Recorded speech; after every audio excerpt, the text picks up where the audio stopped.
Մարդը շատ վաղուց է հասկացել, որ ձիու օգնությամբ կարելի է ոչ միայն արագ տեղաշարժվել, այլև հաջողությամբ կռվել մարտի դաշտում։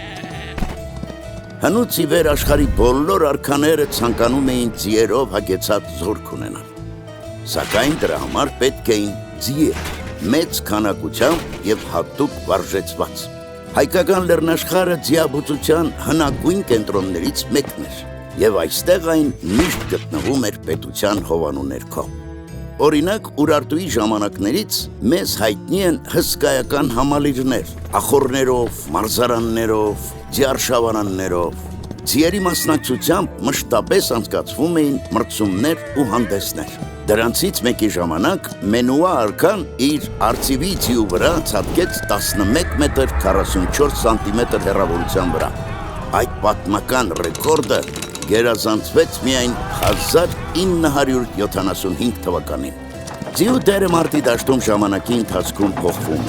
Եթե հին աշխարհում գլխավոր ուժը մարտակառքերն էին, ապա հետագայում նրանց փոխարինեց ավելի արդյունավետ կռվող եւ շարժունակ հեծելազորը, որը մեր նախնիները անվանեցին այրուձի։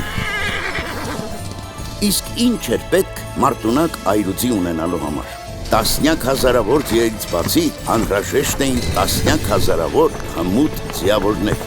Ասպանդակը սկսեցին օգտագործել միայն միջնադարում, իսկ մինչ այդ ձին հեծած կռվելը իսկական արվեստ էր, որին պետք էր սովորել մանկուց։ Ձիավարությունը հայ ազնվականների դաստիարակության եւ կրթության պարտադիր մասն էր։ Հեծյալ զինվորը կարծես հայի ազատատենչ բնավորության մարմնավորումը լիներ։ Մարտի դաշտում բազմաքանակ հայոց այրուձին իրոք ահարկ ու ուժ էր։ Երկար նիզակներով զինված եւ գրեթե ամբողջությամբ զրահապատ ծանր այրուձին նմանվում էր այսօրվա տանկային զորքերին։ Իսկ աղեղներով եւ թրերով կռվող թեթև այրուձին մահացու վտանգ էր թշնամու համար իր արագության եւ անսպասելի զորաշարժի շնորհիվ։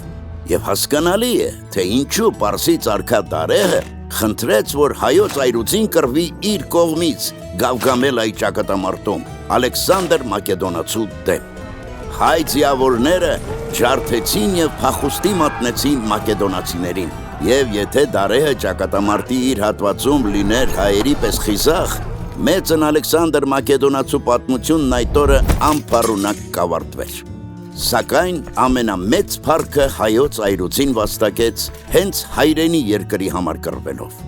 Արածանիի ճակատամարտում Տիգրան մեծը կարողացավ ջախջախել հռոմեացիներին եւ որոշիչ դեր այդ հաղթանակում խաղաց հենց անկասելի այրուձին։ Հայ ձիավորների բարձր մարտական ոգու, քաջության եւ տարած հաղթանակների մասին գիտեր ողջ հին աշխարհը։ Եվ նույնիսկ երբ կործանվեց հայկական պետականությունը, հայերի հեծելազորը շարունակում էր պատվով եւ հաջողությամբ կռվել այլ երկրների բանակներում, Պարսկաստանից եւ Բյուզանդիայից մինչեւ Արևելյան Եվրոպա։ Հայոց այրուձին վաղուց արդեն պատմություն է դարձել։